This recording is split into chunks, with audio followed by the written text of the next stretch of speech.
What's up, guys? This is Kaz with Elevateyourcraft, and welcome to episode number 17 of the vlog. And I wanted to chat about a couple things today. I'm getting ready for a workout myself, and I thought, you know what, before I go, I want to just take some time to talk about a couple things that have been on my mind lately as far as training goes. Last week, what did I get to? I posted this on Facebook as well, just a little breakdown of what I did, but I thought I'd talk about it as well. And I'm at a few days rest now because that workout was a doozy. But it ended up being that I wanted to really test my grip and forearms. So I added a couple things I haven't done in a long time, actually. One is dead hangs, and the other is fingertip push-ups. And then the third part of that was the long-handled rope, which I've done plenty of lately, but I structured it a little bit differently than I would normally do it. So what it ended up being was 15 rounds of dead hangs, 5 at 30 seconds per dead hang, and then 10 rounds at 20 seconds per dead hang. As I mentioned, I haven't done them in a while, so they are rusty. And in all honesty, I was never that competent in dead hangs. Do a lot of pull-ups and do a lot for my grip, but in that particular context, never really got more than, I'd say, a minute per dead hang, which is still pretty good. But at the same time, there's still a lot of room for improvement. But I thought, you know what, I'm going to get into those today. And then I kind of put together a little routine that I had a lot of fun doing. It was very challenging and a blast from the past, if you will, things I haven't done in a little while. The fingertip push-ups were great. You know, those felt a little bad because I used to do 2 to 3 two-finger push-ups, you know, thumb and index finger. Now going back to the full hand, still fairly competent with them, but again, it always feels bad when you can't quite do what you used to be able to do.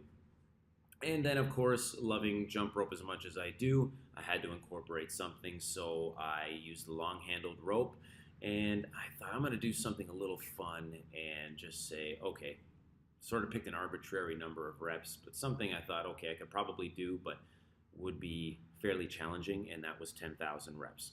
I didn't want to put any rigid structure or anything like that around it. I thought, okay, I just need to complete 10,000 clean reps. Doesn't matter how long it takes, doesn't matter how I structure my sets, 10,000 and I'm done.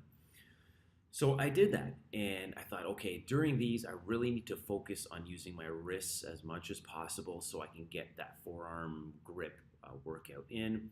So that was also part of it, added another layer of thought to it, and it worked out quite well.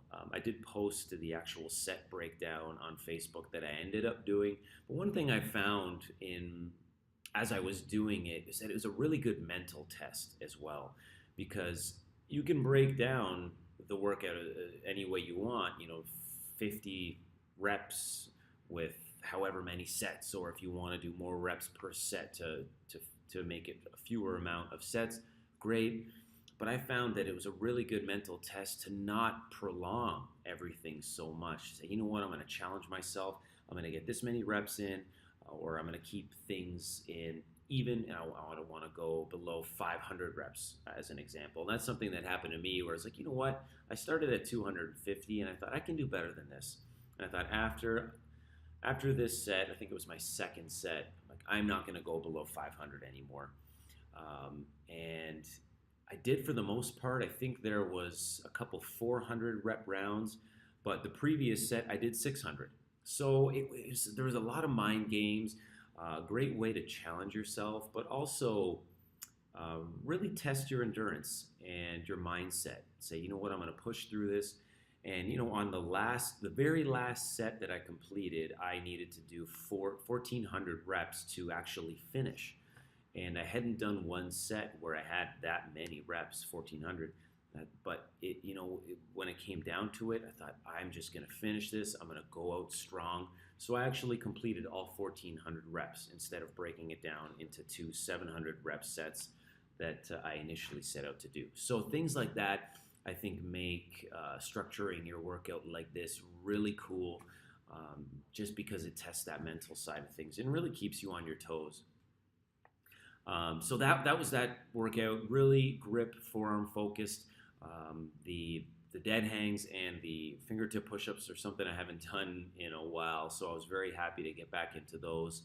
And now seeing where I'm at, I just really want to improve them. So that's a glimpse into what I've done lately. I think going forward, anytime I do work out, I'm just going to take note of what I do and share it with you guys. That way you just know what I'm up to and kind of see how I structure my workouts. I don't do a ton of that anymore. I used to.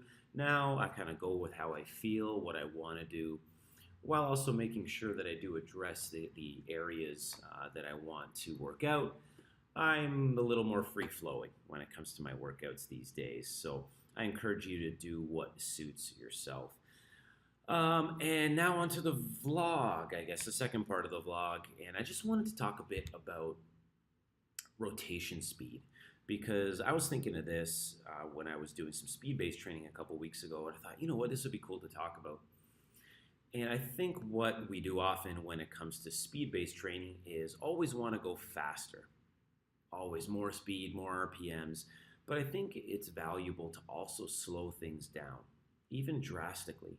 I've spoken about finding your average RPM in the past, and why I think it's valuable. It's just because you have a baseline. You have some numbers to work with that you can potentially apply to your training if you want to, but for the purposes of this vlog, just something below your average RPM, and you could even go drastically below, and that's something I've been doing and exploring lately, because it is a whole new challenge. You have much less momentum. And what happens when you really slow things down is you're forced to really maximize or optimize your technique. It will really show you if you have any weaknesses in your technique. And I used to play a ton of music in the past, not so much anymore, but I always found it's similar in that if you really slow things down while also maintaining a rhythm, it becomes very challenging, because it tests your technique, it tests your mechanics. And if you have any weaknesses in those areas, they'll really show up when you slow things down. And I thought that can really be applied to rope, because it feels very, very awkward at first to do.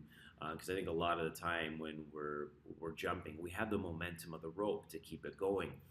And we might get away with technical faults that we can't when we slow things down. So it's excellent in developing a synchronicity with the rope and just your inner rhythm. So I really encourage you to try and slow things down as opposed to always speeding things up. And believe me, I love the speed aspect. It's great to speed things up for footwork, for wrist strength, for sprints, things like that. But keep that in mind. If you really want to address technique, if you really want to drill down on mechanics, slowing things down is great. And it takes your rhythm, and as I mentioned before, the synchronicity with the rope to the next level. And this can also be measured. You can find a certain rhythm or RPM that you like, say maybe half speed, or if you want to go even slower, or even just slightly slower, you can find an RPM that's just below your average, and then use that to gauge the workout at the time. And pay attention during this, because, and if you can jump in front of a mirror, I know I've spoken about that so much in the past, but it's very, very important to do that.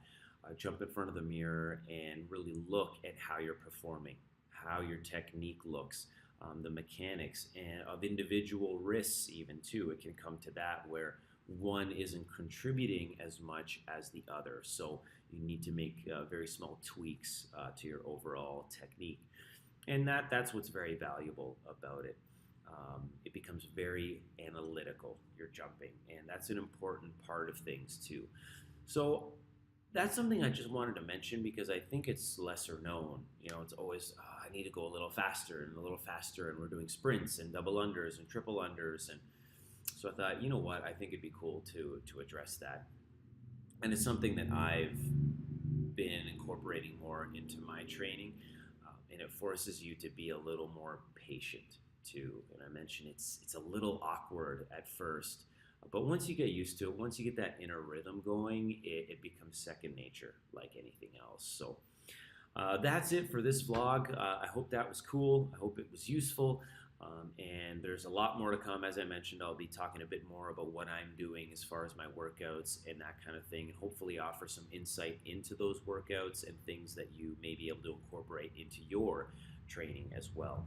So that's it for me for episode number 17 of the vlog. I'm going to head to the bar right now, the pull-up bar, definitely not the other kind. But I'm going to head out, get a great workout in, and enjoy the rest of the day. Okay, have a great day, guys, and I'll talk to you later.